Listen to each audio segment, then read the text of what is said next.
After decades of blinkered existence, induced and controlled by a strict communist regime, this city has woken to a new and exciting future.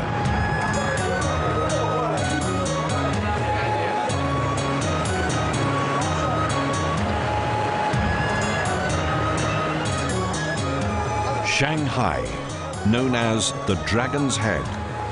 For half a century, the dragon has been in a state of slumber, but today, it roars once more.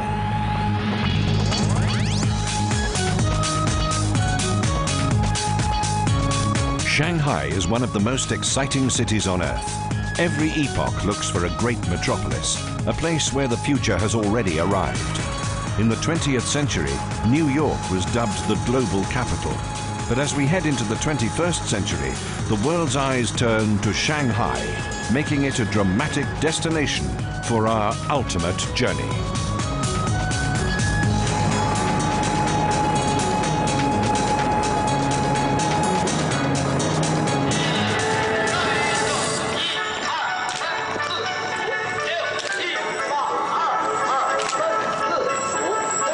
(9 a.m. downtown Shanghai. An army has gathered, but unlike the regime of the past, this is an army of waged workers, not slave laborers. Outside their noodle snack bar every morning, the team of waitresses begin their daily workout, readying themselves for a 12-hour shift. They march to their workplace.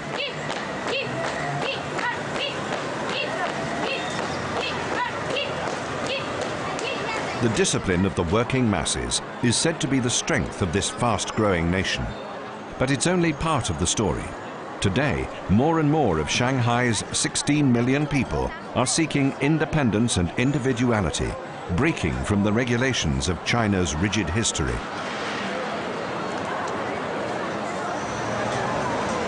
Our host, 27-year-old Wang Zhilai, prefers to be called Linda. She's made good money in real estate and has an American boyfriend. She lives the life many youth in China yearn for. This is Nanjing Lu, the main shopping street and tourist centre here in Shanghai. Most of the tourists who visit the city come here to do their shopping. Every day there are over 10,000 visitors. But because I was born in Shanghai, I tend to do my shopping in other parts of town.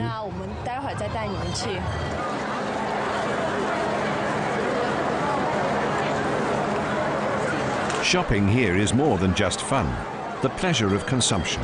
It is an expression of prosperity. Even babies have to wear designer gear. The wrong sunglasses or jeans have become measures of success or failure.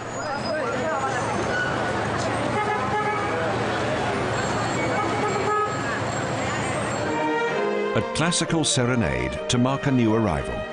Not of a visiting dignitary or celebrity, but a new car. The latest import.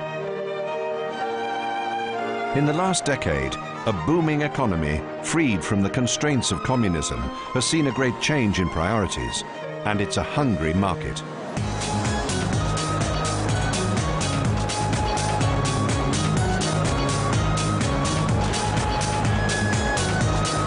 All the major fashion labels can be found here, and everybody wants to be able to enjoy them.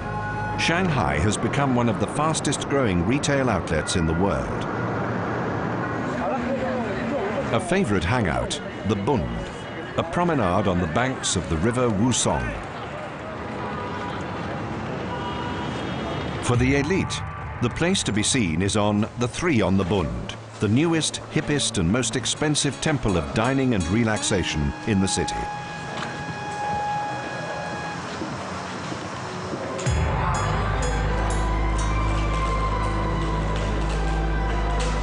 For a traditional Chinese foot massage here, you have to pay the equivalent of an average week's wage.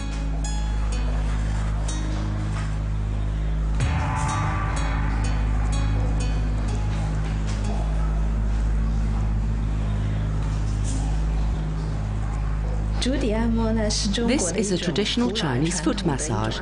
It's part of a system known as reflexology, which is a special massage method that's based around the principle that the body's nerves all converge in the feet. In Shanghai, it is extremely popular at the moment. In contrast to a shrine of peace and tranquility, the streets outside buzz with a never-ending cacophony. Shanghai is also a giant building and development site. Between 1998 and 2002, 95 million square meters of city were redeveloped. In the last 5 years, 2,000 skyscrapers have been built. Such is the demand that construction sites are hives of activity 24 hours a day. Strolling on the Bund, you can marvel at the new business district, Pudong, on the far river bank. This is development at its extreme and home to some of the world's funkiest structures.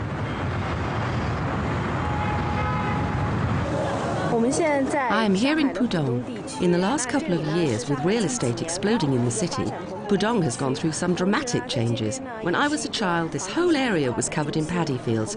Today, it's home to one of the world's highest skyscrapers, the Jinmao Tower.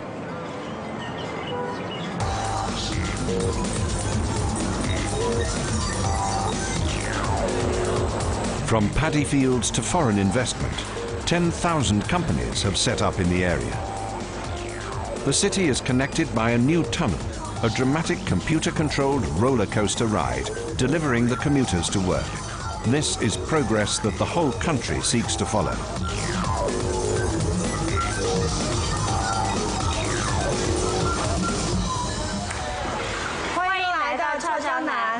Every guest entering the South Beauty is met with a warm reception, but you'd better have your wallets at the ready. Traditional drop-in cook shops have been replaced by hyper-modern restaurants where the new upper class can spend a small fortune on gourmet delights. After decades of communist-controlled economy, Shanghai revels in surplus once again. Not everybody has come out on top, but the winners of this new economical policy wine and dine in style. Food abounds in every conceivable color. The art of preparation here taken to new heights. Every dish an edible sculpture.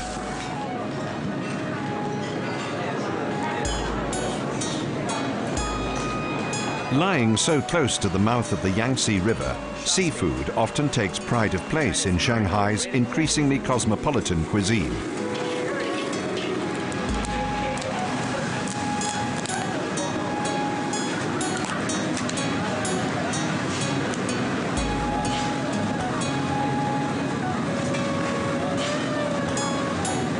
Amongst the exotic offerings, Beijing Duck is the only thing still recognizable to the older generation of the city.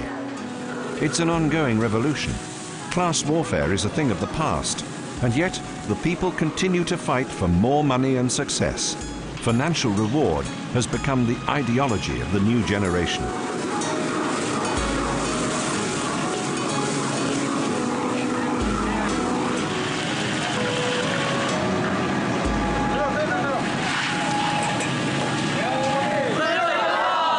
Today, Europeans, Americans, and Chinese from Hong Kong hold most of the decision-making powers in the future of Shanghai.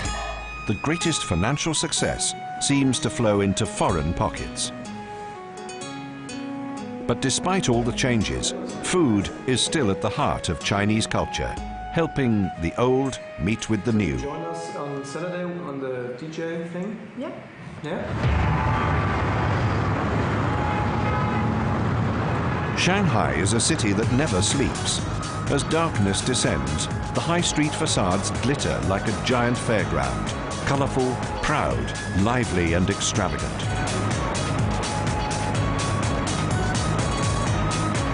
A sparkling shopper's paradise which is on 24-hour call. And if that weren't enough, there's the partying to deal with.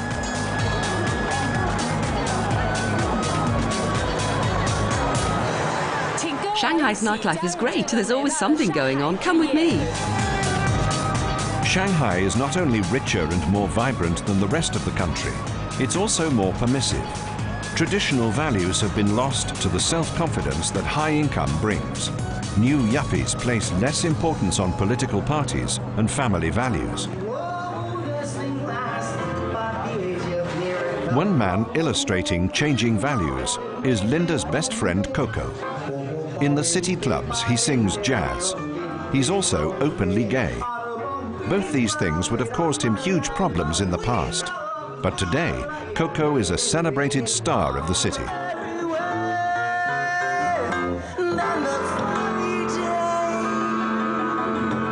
Coco's set finished at midnight, but the night has just begun. It's party time. After decades in communist darkness, Shanghai's nightlife is once again a major player on the global party scene. Paul Oakenfold is here, and I have tickets. Paul Oakenfold, one of the world's most popular DJs, is in town. Shanghai! It's really good to be in Shanghai because of the people. That's the most important thing, is hanging out with the people, enjoying yourself. Paul is the life and soul of the party and only picks the hottest spots. He's tired of New York and got thoroughly bored of Paris. Now he frequents Shanghai.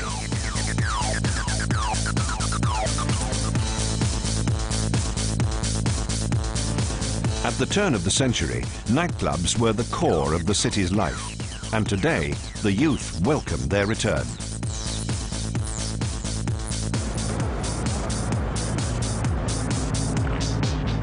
Shanghai is dramatic by day, but by night it shines in an even greater glory. The building boom shows no sign of slowing, with investors from all over the world financing still more development. It's thought that Shanghai could overtake Hong Kong as a financial capital in just 2 decades. It's a city that symbolizes the economic reforms of the 1980s, when communism began to lose its influence. And now, it's not just business that's booming, it's pleasure as well, provided you're wealthy enough to enjoy it. A party is guaranteed every night, which will last well beyond sunrise.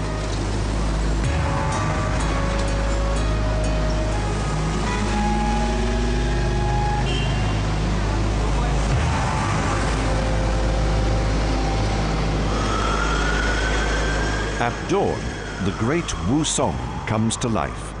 The river remains a vital traffic route for food and other resources to supply the shops and restaurants of the city.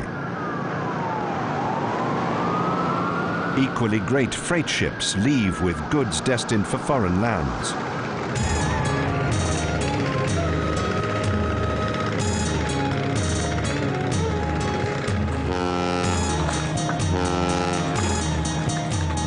Boat trips in kitsch mock tradition craft run from first light, packed with tourists eager to admire the famous skyline.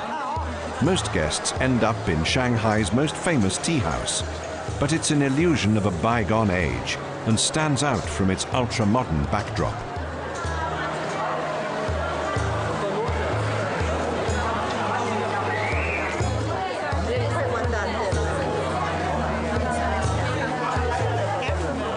In the cloth market, Coco and Linda are on an early shop.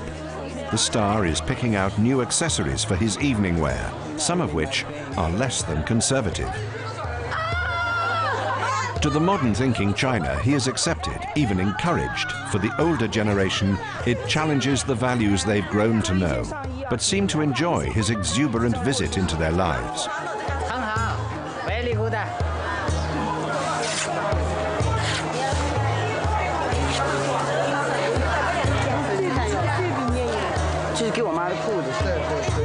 Something here takes Coco's eye, and he haggles over the price.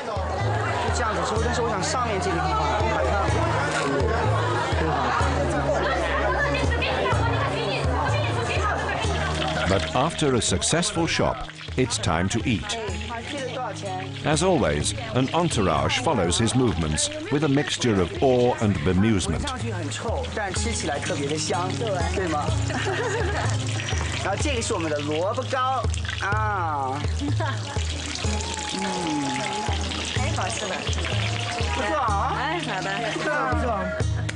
A game of cards in the street is open to passers-by.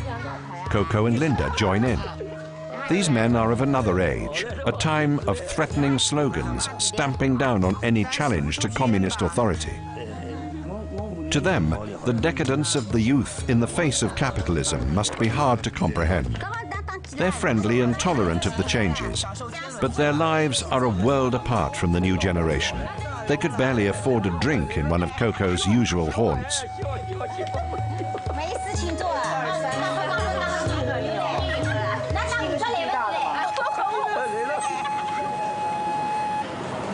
The new Chinese middle class dream of an ever-growing social rise. Shanghai is a city of contrast, and the extremes of culture may never even meet. Time zones separate their lives. As clubbers start to tire of a night on the town, Buddhists make their way to temple to pray.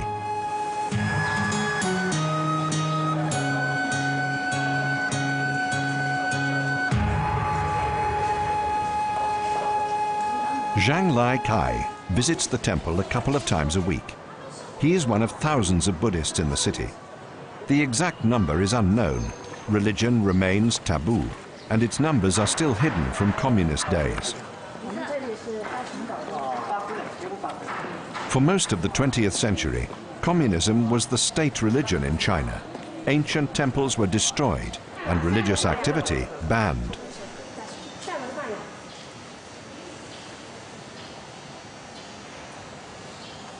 But as communism began to decay, temples are being regenerated. It's no longer a sin to pray. Zhang chats with one of the Buddhist nuns, discussing the changes in faith, and pays homage, admiring, as always, the resplendent statues. For Zhang, the temple is an oasis of stillness within a noisy city, and this is vital to his craft. The temple is a very inspiring place. Its surroundings have a serene and calm atmosphere, and so I often come here to write. It's like the environment actually helps to improve my calligraphy. And Chinese calligraphy is really an art form, so it's important that one gets it absolutely right. That's the purpose of Zhang's visit, to seek stillness and inspiration. He's one of the city's most respected calligraphers.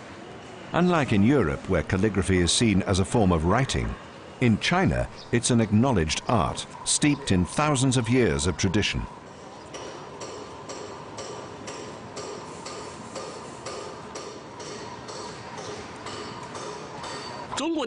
Calligraphy has a very long history in China, stretching back almost 5,000 years. It began mainly with written prophecies, and then many different forms followed, such as songs and poems. It's a very deep part of Chinese culture, but it's also attracted interest from people all over the world. The artist's unique stamp, his signature adding the finishing touch.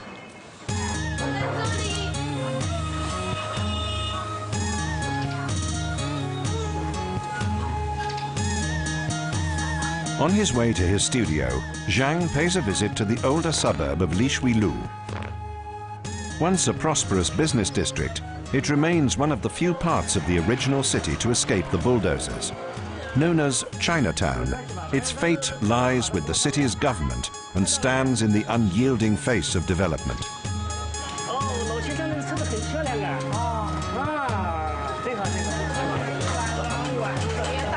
Here in the old town there are still a few residential houses that are over 100 years old. So this area gives you a good impression of how the city would have once looked. In most other quarters in the city, all the old structures have been pulled down and replaced by modern skyscrapers. Local life is spent largely on the streets. It might give the tourists some good pictures, but this is a way of life born out of necessity. The old houses are often cramped and narrow, with one family living in a single room. Not surprisingly, many household activities spill out onto the streets. At noon, the neighbors converge on street kitchens to eat tang mian, a midday noodle dish. Mian means egg noodles, a traditional fare that's been on the menu for hundreds of years and is still prepared by hand in a rather acrobatic fashion.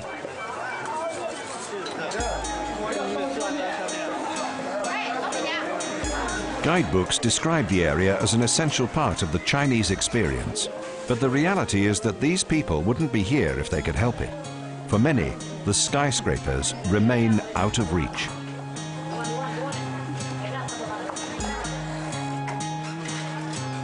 Sanitation here relies on ma tongs, wooden chamber pots that are collected every day to be emptied. There is nowhere to dry clothes other than in the street. Without running water, shaving must take place there as well. For more than 60 years, this man has cut hair and shaved clients, even working on eyelids and ears and massaging the scalp. He says it's not a difficult job, but it's one that will never make him rich. He rarely earns the equivalent of $10 a week.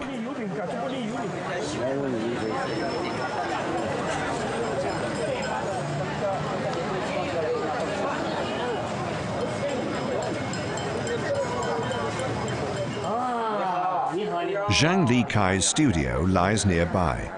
Compared to the street hairdresser, he's a rich man. Growing popularity in the art of calligraphy and souvenir-seeking tourists have pushed up the market value of his artwork, making him a tidy living. The masters of this art regularly confer, trading information on brushstrokes, parchments, inks, and business.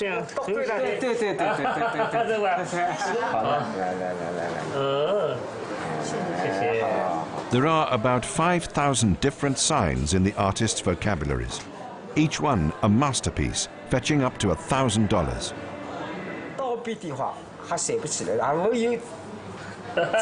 They complement each other on their techniques. It seems Zhang Likai has the highest respect in his work.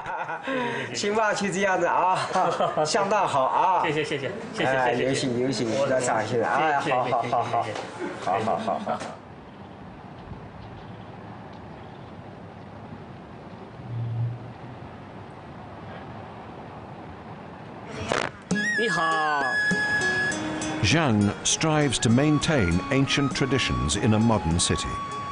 A few hours every day is set aside for shadowboxing or Tai Chi. Today, this once widespread workout is practiced mostly by the elderly.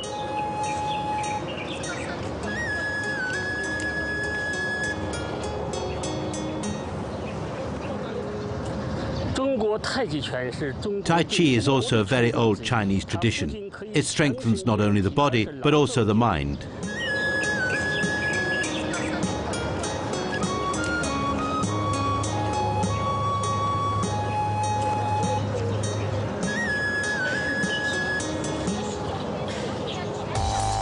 Zhang Likai's ancient skills have made him adept at modern city living, hopping on the Transrapid to whisk him to the airport. German-designed, this is the fastest locomotive on Earth. Traveling at over 400 kilometers per hour, it makes the 30-kilometer trip to the airport in 8 minutes. The station itself is a state-of-the-art facility. The train has become something of a tourist attraction, yet another symbol of the city's economic rise.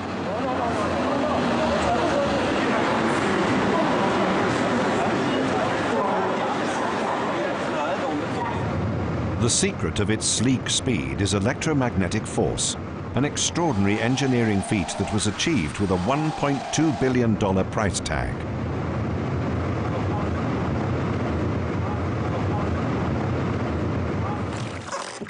China remains a land of contrast. Just 1 hour outside the city is the Shanong, a tributary of the great river Yangtze, and home to the Tuzhar people.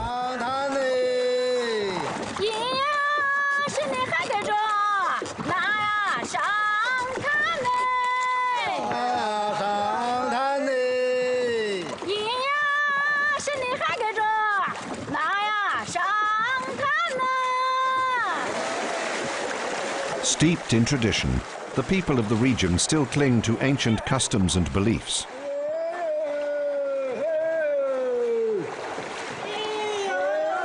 Shamanism, Taoism and witchcraft were all part of a tradition which is slowly dying out as the Tuzhar become assimilated by the never-ending city growth.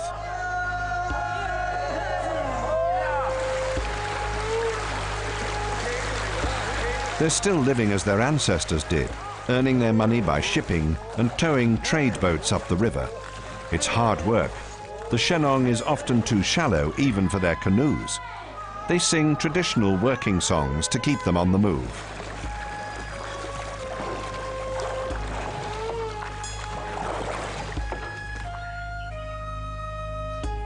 Despite the foreign influences, locals have maintained their identity, as Wang Qing explains. Nearly all of the people living in this area are Tuzhar. We have lived here for over 1,000 years. The wooden boats that you can see have always been a part of our culture. 1,000 years ago, they were probably the only traffic on these waters.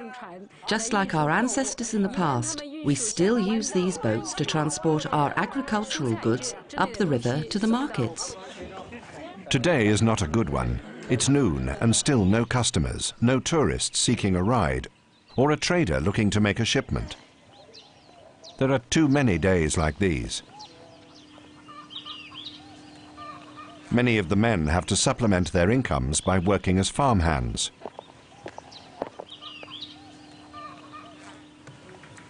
That's the village of Yeshiba behind me. There are around 200 inhabitants here, and most of them work as farmers. They're a pretty self-sufficient community and produce most of their own goods, mainly corn, potatoes, wheat, thick beans, and some other vegetables.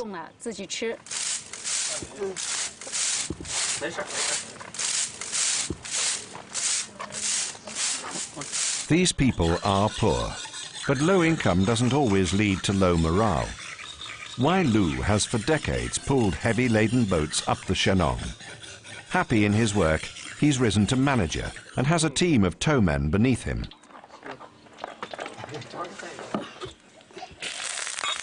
With a poor electrical supply, Wai Lu's wife stir-fries over a coal oven. They've been promised a more steady electrical current in the coming year. Plans are afoot to demolish their home and create a new one, complete with power and running water. Times are changing in China.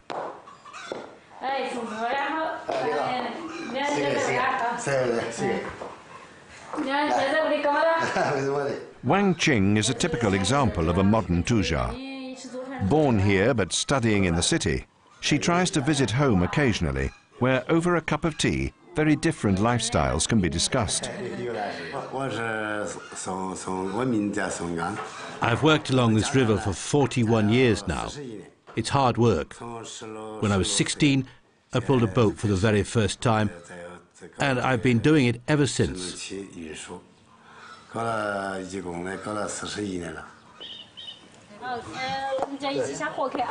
This house has stood unchanged for 150 years. It is one of the last in the village, a dying breed itself, destined to be demolished in a few months. Like so much of Tuzhar life, condemned to the history books.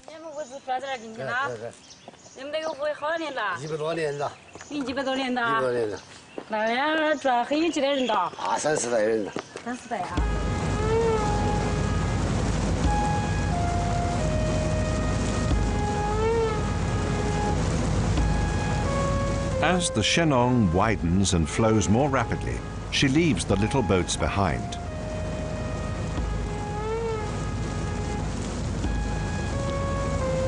Known as the Three Canyons, this is one of the most beautiful landscapes in China. the winding Yangtze tributaries feeding lush green mountain forests. A fantastic stop-off for travelers to drift downriver and take in the view.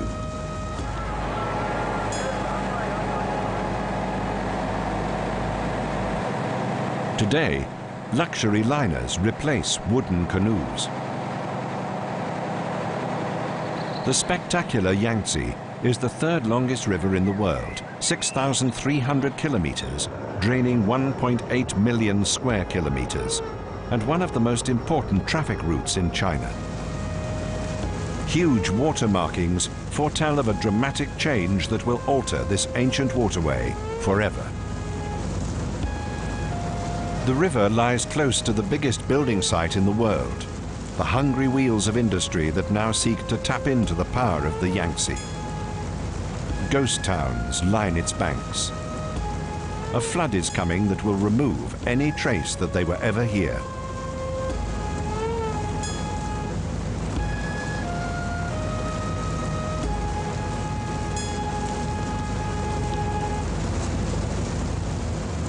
New settlements have sprung up already to house the displaced.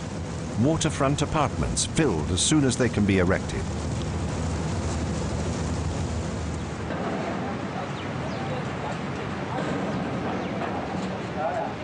Following in the tidal wave of Shanghai's development, China prepares to welcome the largest concrete structure in the world, 660 kilometers long.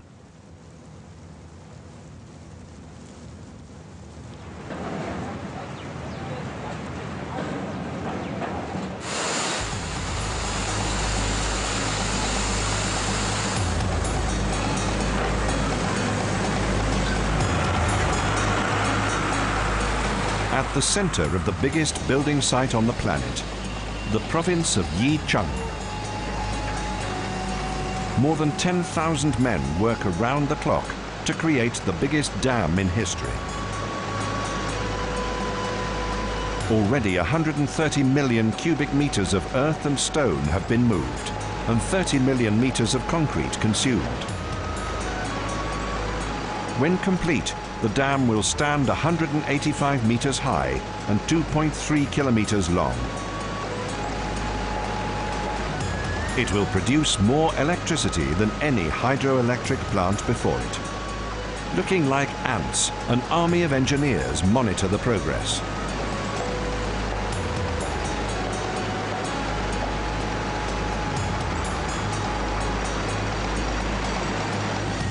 The construction of this man-made monster has been a subject of considerable controversy. The effects it will have on the environment are poorly known, and there are those critics who fear for the safety of the structure. The Chinese National Congress, usually renowned for its unanimity, was divided by the issue, and delegates were dissuaded from challenging the project.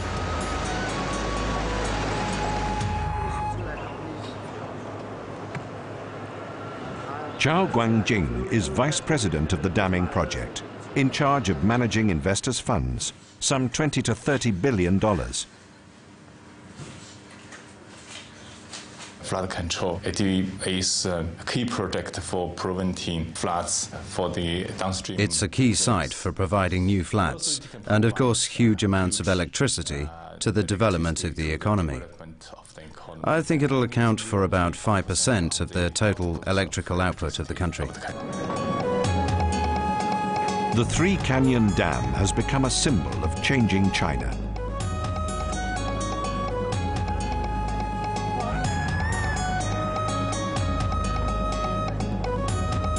The holy grail of power supply, the dam will generate more electricity than 18 nuclear power plants, or the equivalent of burning 50 million tons of coal per year. It comes down to a question of lesser evils. This project could greatly reduce the consumption of fossil fuels, although the cost is yet to be seen. One good side is that the dam will prevent annual flooding that has killed thousands of people in previous years.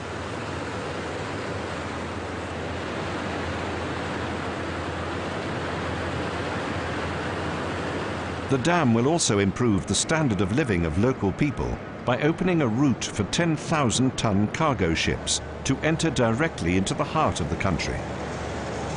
The locks charged with this task are vast, raising enormous cargo ships by 113 meters, although the change takes 3 hours.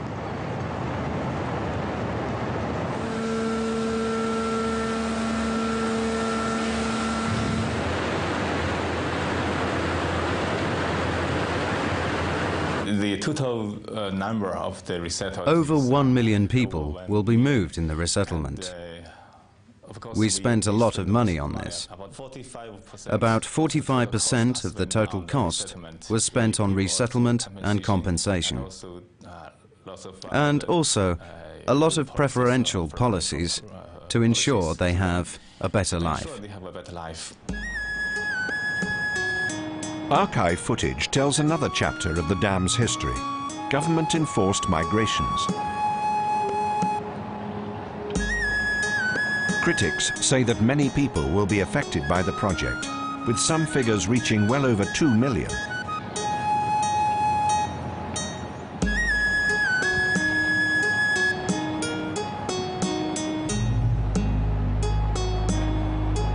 The ghost towns on the banks of the Yangtze are a graphic reminder that nothing can stand in the way of progress. The buildings will be flattened and then drowned.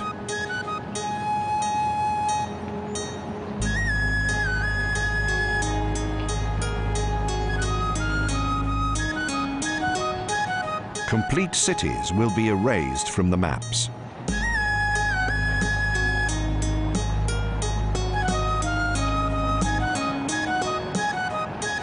Resettlement is still in full swing.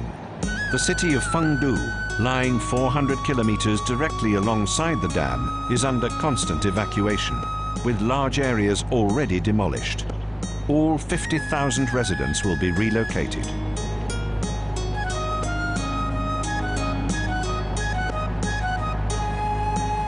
This city has survived for 2,000 years, but within 5 years, every trace of it will be gone forever. Precious metals are picked out from the rubble by hand before the rest is lost.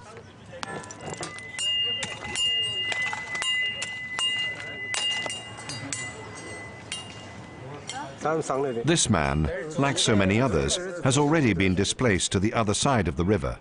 Nothing but ruins remain where his house once stood. A few families still await their turn. Islands of houses in a sea of demolition. These women, the last vestiges of a community, are awaiting translocation. When the decree arrives, they will have to go. They don't have any choice in the matter. Their new apartments will be allotted to them.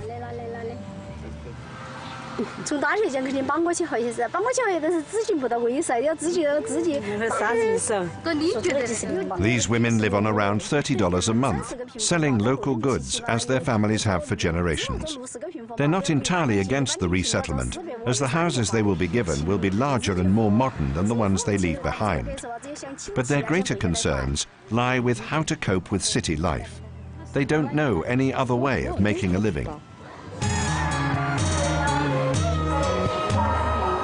The people of Fengdu make offerings at the Temple of the Devil, located high above the city. Here, they can pray for their dead.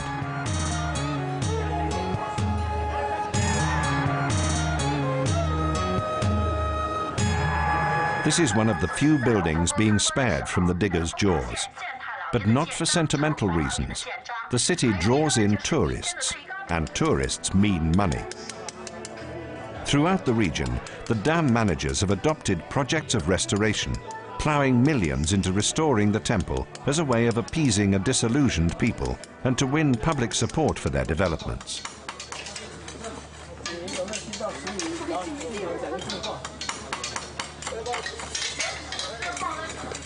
The hilltop temple will end up an island surrounded by the flooded Yangtze River. The areas where street vendors gathered to sell Mao Bibles will be left to the fishes.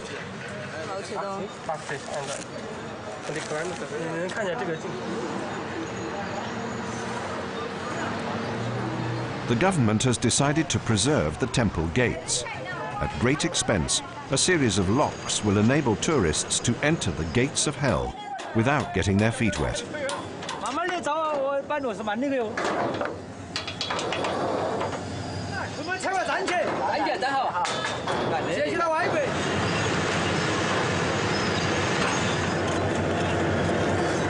An army of mechanical bodyguards protects the temple, but not so for the 80,000 people that have had to move higher up the river bank.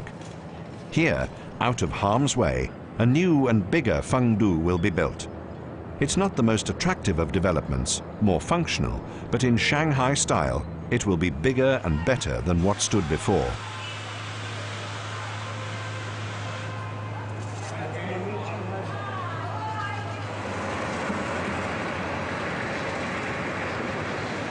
The streets of Fengdu ring with an eerie silence, a far cry from the crowded streets of Shanghai.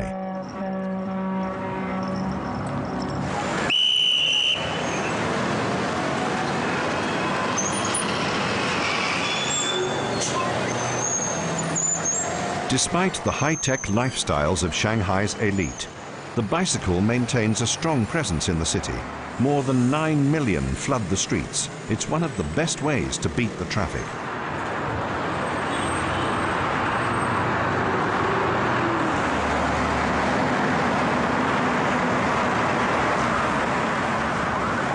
The fastest growing market for cars faces a future in traffic jams, and already the city seems to choke in smog.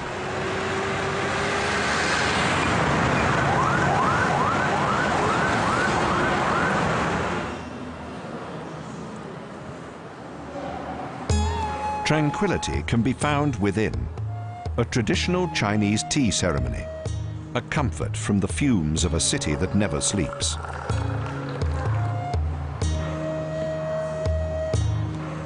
A good deal of time is invested in the production of a cup of oolong tea.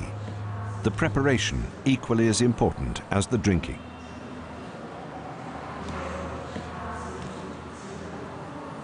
Miss Zhu was a famous singer in her youth. She only has one photo of that time, a treasured reminder of the golden years before the Communist Revolution. In that photo, you can see me aged 20. That was in 1965, before the Cultural Revolution got underway. All photographs taken after that point were destroyed. Among the wealthy women at the table, Linda, a close friend of Miss Zhu. Both women have very different biographies, but both enjoy a high standard of living in modern Shanghai. Women in Shanghai face many of the challenges that women the world over face. How to balance a career and family with having fun. But it's not been an easy ride, especially for the older generation.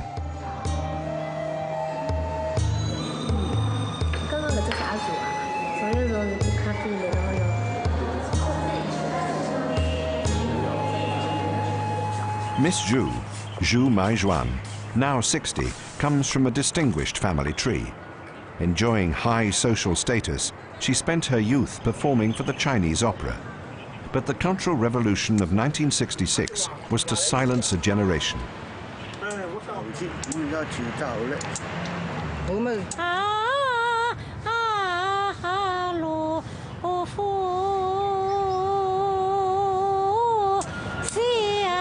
Mao's government associated the arts with the evils of capitalism, and they were quickly outlawed. Like so many, Miss Zhu was condemned for the next 10 years to labor as a factory worker.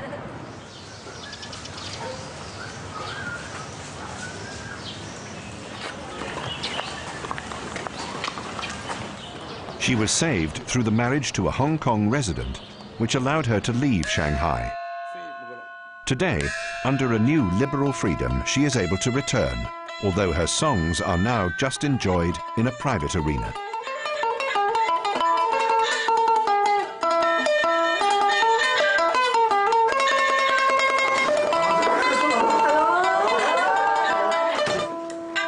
Traditional Chinese opera is extremely stylized, the music shaped by strict rules that must be closely obeyed.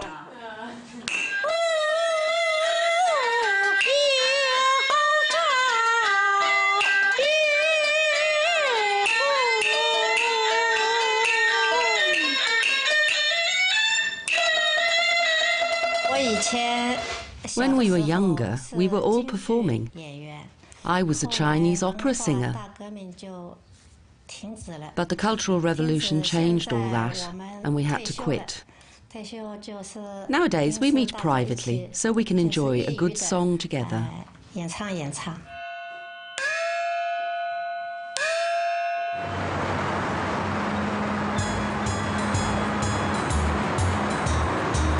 In enlightened times, opera once again lightens the city.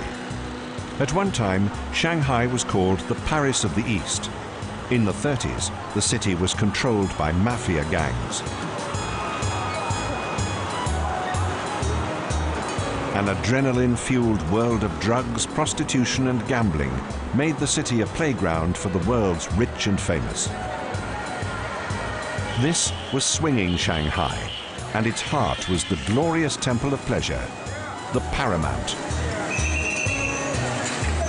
In the lobby there are still photos of old stars, their names long since forgotten. It maintains the same level of chic today, with a proud manager orchestrating a powerful display of indulgence.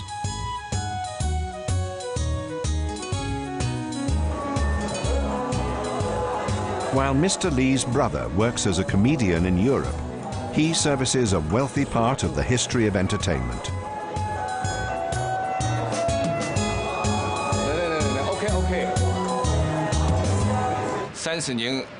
The 1930s in this city was a very glamorous time, and today it's still remembered that way. But the revolution changed everything. The new government took control of the Paramount and ended an era. The queen of the ball has arrived. Tang Wai Hong, meaning rose-colored. She's 78 years old, but still the life and soul of a party, adding regal grace every night to the Paramount.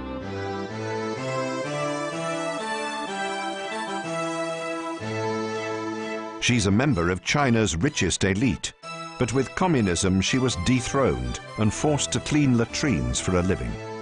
Today, she sparkles with the Paramount once more.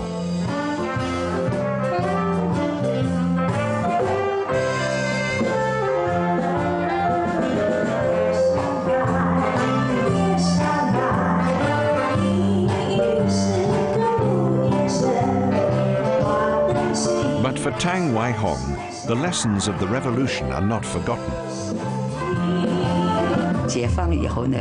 The revolution changed our lives completely. Before that, our husbands made all the decisions in the household. You couldn't go out unless your husband took you. After the revolution, it changed. The Communist Party helped to free women in China.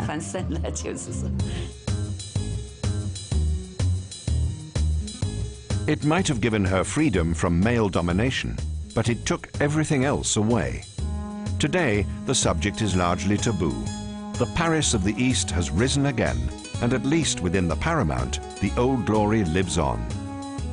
Miss Zhu, the opera singer, another of the theatre's crowning glories.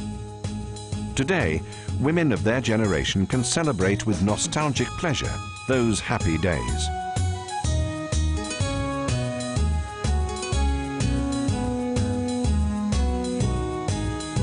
After wearing out one dance partner, Miss Zhu needs to choose another. With money, she can have her pick. The professional dancers can be hired for the evening. It seems that choosing one is half the fun. I like this one. I'll take him. Apart from professional dancers, the Paramount, unlike its heyday, has little interest for the young. Shanghai doesn't look back. It looks to the future.